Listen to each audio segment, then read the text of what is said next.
Hi, we are going to learn today very basic stuff about the nslookup and ipconfig. The term nslookup is meant for displaying information that you can use to diagnose domain name system, DNS infrastructure. The question may arise, what is DNS? The process of DNS resolution involves converting a host name, let us say google.com or uh, att.com or cnn.com, those are the host names, into a computer friendly IP address, let us say 192.168.1.1. What is an IP address? An IP address is given to each device on the internet, and that address is required to find the appropriate internet device. The process is exactly similar to a street address that is used to find a particular home. When a user wants to load a web page, a translation must occur between a user type into their web browser and the machine-friendly address necessary to locate the uh, specific web page. Now, in order to look up the DNS, in order to diagnose the domain name system infrastructure, you use nslookup. That is a popular tool. It's a network architecture tool. Now, how do you execute that tool? So I am starting up a command mode on my Windows system. You will find this window. Now, what you can do here, you can just type nslookup and then specify the domain name. Let us say google.com, and that will give you the server, the details, I mean the basic DNS lookup for the server associated with the google.com. So you can see the server name, you can see the addresses, and you can see different nodes, non-authoritative answer. You can see those things here. So that's how you can do the NS lookup. There are multiple parameters on the NS lookup. If you look at the Microsoft Learning website here, as I referred sometimes, so you can take a look at it and you will be able to understand the details of NS lookup. Now, this NS lookup tool has two modes, interactive and non-interactive. The one I have shown you, it is non-interactive. You can do it interactively. So that way, actually, you can find out NS lookup in a different way.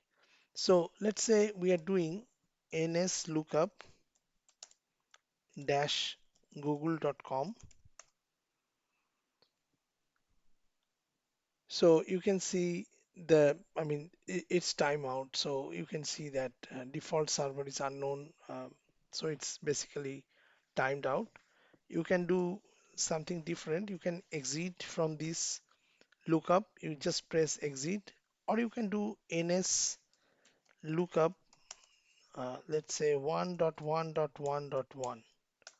So then you can see this is the device, the server, the address, and you can see the name and the address. So that way you can do it interactively and non-interactively.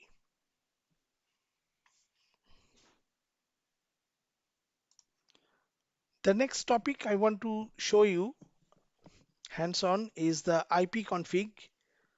What does ipconfig do? This tool displays all current TCP/IP network configuration values and refreshes dynamic host configuration protocol DHCP and domain name system DNS settings. You can use it without parameters. If you do that, then ipconfig displays Internet Protocol version 4. You call it You can call it IPv4 and IPv6 addresses, subnet mask, and default gateway for all adapter. In its simplest process, you can just type ipconfig on your command line, and you can see that all information is displayed. You can see the Ethernet adapter, I mean, associated with my device. You can see different Ethernet adapter. So you can see adapter 2, we have a it is linked to some network. You can see the wireless LAN adapter. There is nothing added there, but you can see the wireless LAN adapter for the Wi-Fi. My computer is running on Wi-Fi, so you can see it. The connection specific DNS suffixes att local.net, and then you can see the IPv6 address. So all this information you can find it here. So you can see the IPv4 address. Now you can there are multiple options with this I mean ipconfig. I'm not going to discuss all of them, but some are important. Let's say I do ipconfig and then I do renew. So you can see that it is doing something. It is trying to renew the IP configuration. So it takes time. It may be timed out depending on the security setup of my system. Or you can do, let's say, ipconfig display DNS. Then you can see all the DNS information.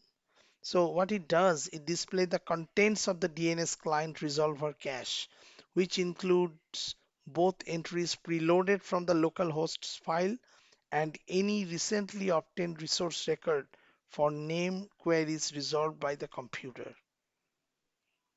You can flush and reset the contents of the DNS client resolver cache.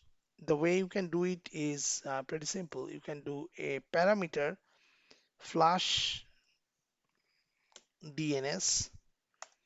So it flushed everything. Now if we do display DNS, there is nothing. So we flush the cache.